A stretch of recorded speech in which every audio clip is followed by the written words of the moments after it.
3. 파괴자. 게다가 당신의 자비가 내 머리 위에서 높이 날고 있었습니다.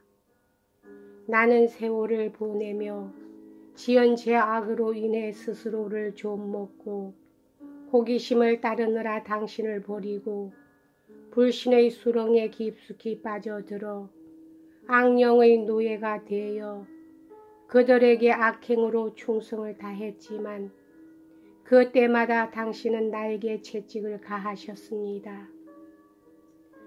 나는 당신을 예배하는 축제에서 당신의 벽 안에서 어떻게 향락할 수 있을까 하는 죽음의 열매를 맺게 하는 행위를 감히 했던 것입니다. 그 때문에 당신은 나에게 엄한 벌을 내리셨지만 그것은 내 죄에 비하면 너무 가벼운 것이었습니다. 오 사랑에 충만하신 나의 하느님이시여, 무서운 가해자로부터 이 피난처여, 나는 당신으로부터 멀리 떨어져 그 위험 속을 자신만만하게 머리를 들고 방황했습니다. 나는 당신의 길을 저버리고 자신의 길을 사랑하며 옳지 못한 자유를 사랑했던 것입니다. 그 무렵 제법 고상한 학문이라고 일컫는 것도 결국은 쟁론의 법정만을 위한 것이었습니다. 나는 거기서 잔꾀를 부려 눈부신 존재가 되고자 했습니다. 내가 법률을 억지로 끌어다 맞추면 그만큼 더 명예가 높아졌으니 사람들은 지독한 소경임에 틀림없었습니다. 그러나 그들은 그것을 자랑 삼고 있었습니다. 나는 이미 수사학교에서 그런 면의 우등생이 되어 오만해지고 자부심에 가득 차 있었습니다. 그러나 주여, 당신도 아시는 것처럼 나는 규칙을 잘 지켰고 파괴자들이 행하는 불법에서 완전히 떠나 차분한 생활을 한 편이었습니다. 파괴자라는 악마적인 이름이 멋쟁이의 상징처럼 생각되었고 그들과 함께 살면서 그들 사이에 끼지 못하는 것을 부끄러워했습니다. 나는 그들과 더불어 때로는 우정을 나누는 일도 있었습니다만 그들의 난폭한 행동에는 소름이 끼쳤습니다. 그들은 뻔뻔스럽게도 얌전하고 경험이 없는 신입생들에게 싸움을 걸어 뚜렷한 이유도 없이 욕을 하며 못살게 하는 것으로 자신들을 만족시키고 있었습니다. 이 이상 악마의 소행에 가까운 것은 없을 정도로 파괴자라는 것은 여기에 어울리는 이름입니다. 그들은 남을 속이고 비웃기에 앞서 자신도 모르는 사이에 악마들의 밥이 되어 그들에게 철저하게 폭행을 당하며 타락으로 끌려 들어가고 있었습니다.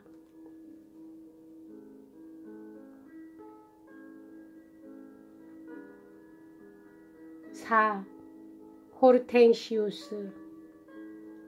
그러한 무리에 둘러싸여 풋내기였던 나는 웅변에 관한 서적을 즐겨 읽었고 웅변으로서 남보다 뛰어나고자 했지만 그것은 인간의 허영을 즐기는 명예욕에 불과할 뿐이었습니다.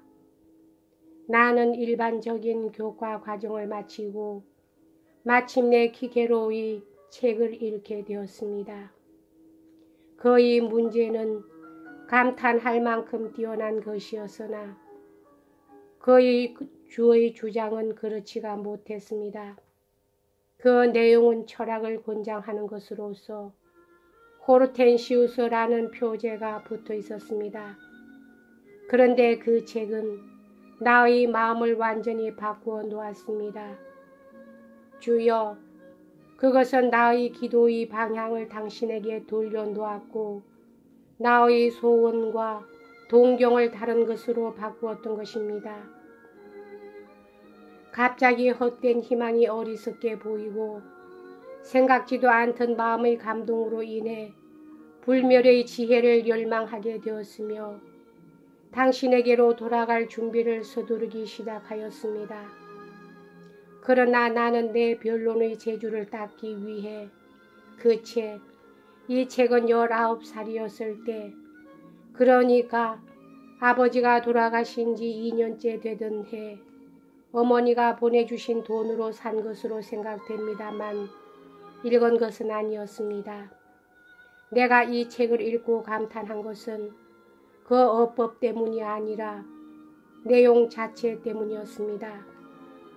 나의 하느님이시여, 나는 얼마나 세상의 것을 떠나서 당신에게로 가까이 가려고 했는지 모릅니다. 그러나 예지는 당신 안에 있기 때문에 당신께서 나에게 무슨 일을 시키실는지를 몰랐습니다.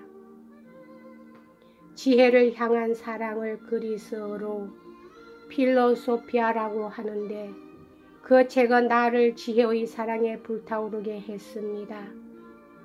철학이라는 멋있고 훌륭하고 매혹적인 이름으로 자기의 오류에 물을 들이고 화장을 시켜 사람을 유혹하는 자가 있지만 이 책은 키케로와 동시대의 또는 그 이전의 그러한 자들의 정체를 폭로하고 있었습니다. 그리고 거기에는 당신의 선량하고 경건한 종 바울을 통해서 보내주신 경건한 구원의 교훈이 명시되어 있었습니다. 너희들은 철학과 헛된 속임수에 넘어가지 않도록 조심하라. 그것은 세상의 힘을 따르는 인간들의 유전에 의한 것이지 그리스도에 의한 것은 아니다. 그리스도에게 있어서야말로 충만한 신성이 형상을 지니고 깃들여져 있다. 그 무렵 나는 나의 마음의 빛이신 당신이 아시는 것처럼 사도의 이런 말씀을 전혀 모르고 있었으므로 키케로의 지혜에 대한 권유에서만 즐거움을 느꼈었습니다. 왜냐하면 그의 말이 나를 일깨워 주고 고무시켜 주며 열성을 갖게 만들어서 다른 학파보다도 먼저 진리 그 자체를 위해 어떠한 결단을 내리고 진리를 추구하여 진리에 도달했기 때문입니다. 다만 한 가지 불만스러운 점이 있다면 그처럼 복받치는 정열 속에 그리스도의 이름이 없었다는 사실입니다. 그 이름은 주여, 당신의 사랑에 의해 내가 어렸을 때에 이미 어머니의 젖과 함께 내 마음이 경건하게 섭취했던 것입니다. 그리하여 내 마음속에 깊이 새겨진 이 이름이 보이지 않는 것은 아무리 박학다식하고 세련되고 진실한 것일지라도 나를 사로잡지 못했습니다. 5. 성서에 대한 환멸. 그리하여 나는 성서가 어떠한 것인지를 알아보기 위해서 성서에 몰두했습니다. 그러나 그것은 오만한 자들은 가까이 가지 못하지만 아이들에게라도 감추어지지 않는 그 무엇이 있었는데 낮아 보이나 가까이 갈수록 높아지고 신비에 쌓인 것이었습니다. 당시의 나로서는 그것에 가까이 가거나 그 앞에 고개를 숙일 수가 없었습니다. 내가 성경에 눈을 돌렸던 그때만 해도 지금의 형편과는 달라서 성서가 키케로의 저서와 비교하여 그다지 가치가 있어 보이지는 않는다고 생각했습니다.